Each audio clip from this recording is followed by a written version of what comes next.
La Comisión de Constitución y Reglamento aprobó una reforma en la elección del Contralor General de la República. Para tal efecto, modificó el artículo 82 de la Constitución Política, el cual establece que dicho funcionario será designado por el Congreso con el voto aprobatorio de 2/3 del número legal de sus miembros por 7 años. También puede ser removido por el Parlamento por falta grave. Se deroga el decreto de urgencia 047, que significa también una mordaza para la Contraloría, porque no puede emitir opinión sobre los temas de fondo, a pesar que la ley la faculta, no lo está haciendo. Entonces, estos son graves temas, no solamente por el tema de transparencia, sino por el tema de garantizar que los recursos públicos no sean mal utilizados y además no se preste precisamente después a más problemas de corrupción, porque si no hay un control previo, un control transparente, un control de la legalidad, tendremos a futuro más denuncias de corrupción. Entre los motivos expuestos se señala que la designación del Contralor debe corresponder al Pleno del Congreso como resultado del consenso entre las agrupaciones políticas respecto de las cualidades profesionales y personales de quien sea elegido para ocupar un cargo de tanta responsabilidad. Al inicio de la sesión se aprobó el proyecto de opinión consultiva referido al término del mandato del titular de la Defensoría del Pueblo. El documento, que no tiene carácter vinculante, precisa que finalizado el periodo para el que fue designado, el defensor del pueblo debe continuar sus funciones hasta que asuma el cargo su sucesor. Ello permitirá garantizar la continuidad en el desarrollo de las labores de la institución como órgano tutelar de los derechos de las personas.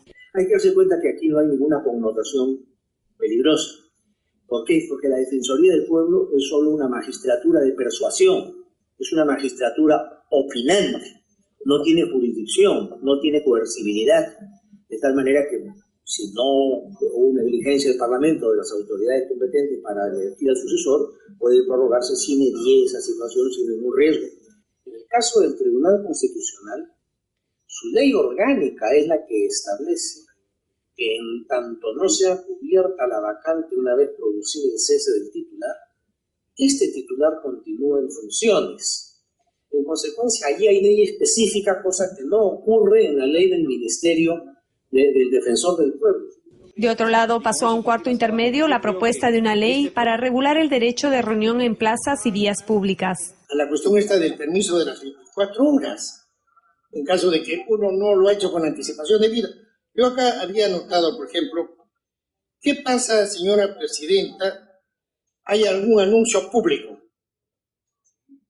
Pongamos, recordemos nuevamente al régimen de Fujimori, cuando aquel ministro dijo que me perdone Dios después de haber dictado medidas económicas que devastaron nuestras economías de los pobres aquí en el país, y esto generó toda una protesta inmediata.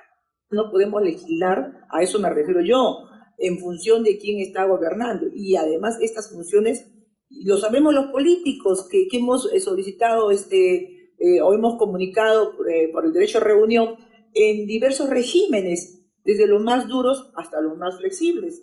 Y siempre ha sido más bien un motivo justamente de confrontación, pero democrática, el poder defender nuestros derechos a la reunión. Entonces yo no creo que aquí uno siquiera pueda estar pensando en menoscabar ese derecho, sino simplemente ver cómo lo hacemos, convivir con el derecho de los demás, que está regulado en la propia Constitución. Finalmente se acordó tratar en una sesión extraordinaria los proyectos sobre la ley del derecho a la consulta a los pueblos indígenas.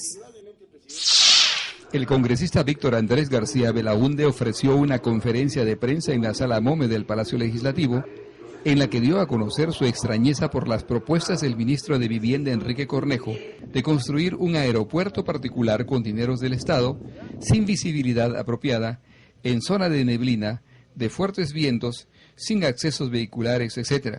Eso es todo lo que hemos encontrado. Destruido por el viento y por el sol.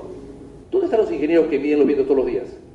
Y de acuerdo a OASI, los vientos hay que medirlos durante 5 años, 24 horas del día, 365 días del año. El parlamentario estuvo acompañado por los instructores comerciales César Atala y Carlos Prado, quienes dijeron que la construcción de un aeropuerto necesita de estudios serios, que tiene que estar ubicado en una zona en la que no haya vientos y no como el que se pretende levantar en la Pampa de Ñocos, lugar escogido por un economista de Indecopi. Tanto García Belaúnde como Atala y Prado hicieron una cerrada defensa del aeropuerto de Coyique, que debe ser, dijeron, el aeropuerto particular matriz, para tener también otros aeropuertos privados en el norte y en el sur del país, para jóvenes que quieran abrazar la carrera de la aviación comercial. También hicieron referencia a la visita que hicieron ellos a la Pampa de los Ñocos la semana pasada, donde no hay absolutamente nada, mientras el ministro de Vivienda, dicen, se construirá el nuevo aeropuerto a un costo de 40 millones de soles.